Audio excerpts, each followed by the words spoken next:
How do you appoint directors correctly in a company registration? So basically, we have three major structures that come into the registration process, especially for a company. We have the directors, we have the shareholders, and we have the persons with significant control. My major concern in this video is the directors. How do you appoint directors correctly in your company when you're carrying out the registration? And the first criteria you must understand is that the director must be someone who is above 18. So if you have a child who is less than 18, 16, 17, you cannot put them as a director of the business. Instead, you can put them as a minor shareholder in the company. That way, when they grow old, they are up to 18, they can change, they can switch and become a major shareholder or individual shareholder rather in that particular company. So they must be 18, they must be mentally sound, and they must be qualified by the KAMA bill, right? The second thing is that you must get the director's consent. You cannot add someone into your business without notifying them, so they must be aware. And that is why when we are carrying out the process, you make sure that you collect an ID card, a means of identification of that particular person before you add them into the board of directors for that particular company.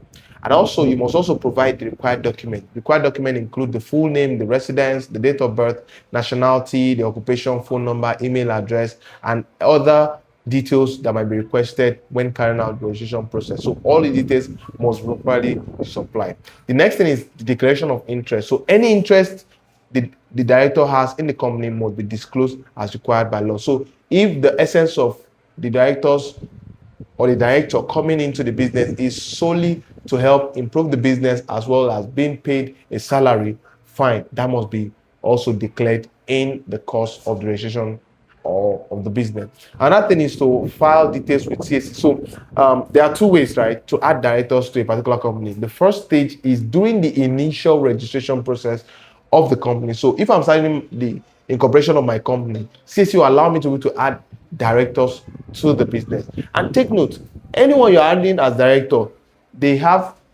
can become signatory to the account, right?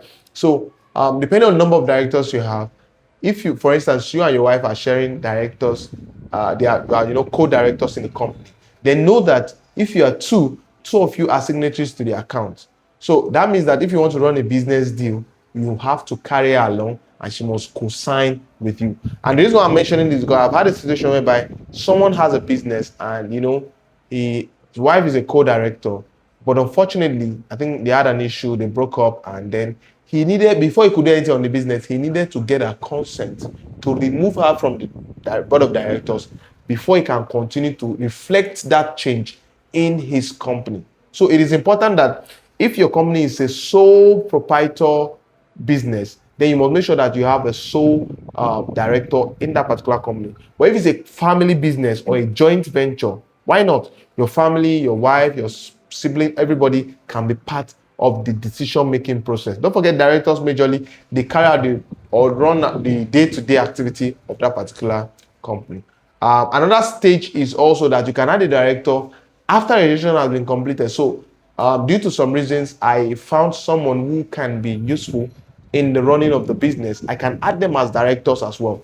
That is called in the post-incorporation process. Don't forget, the first initial process I described is in the pre-incorporation. Now you can do it also in the post-incorporation, that is after registration has been completed. And this process might be a little bit expensive, but it also allows you to add a director into the company. While the last stage is that there's an automatic appointment on the incorporation, right? Once CSC approves the registration, the listed person is legally appointed as director from the date of incorporation. So this is basically the stages of you carrying out the addition of a director into a company without any issue. If you want more information, we have taken time to create a course, the CSC Ultimate Bundle course, where you'll be learning how to carry out business registration, company registration. All you need to do is just click in the description in the link and you'll be able to get access to this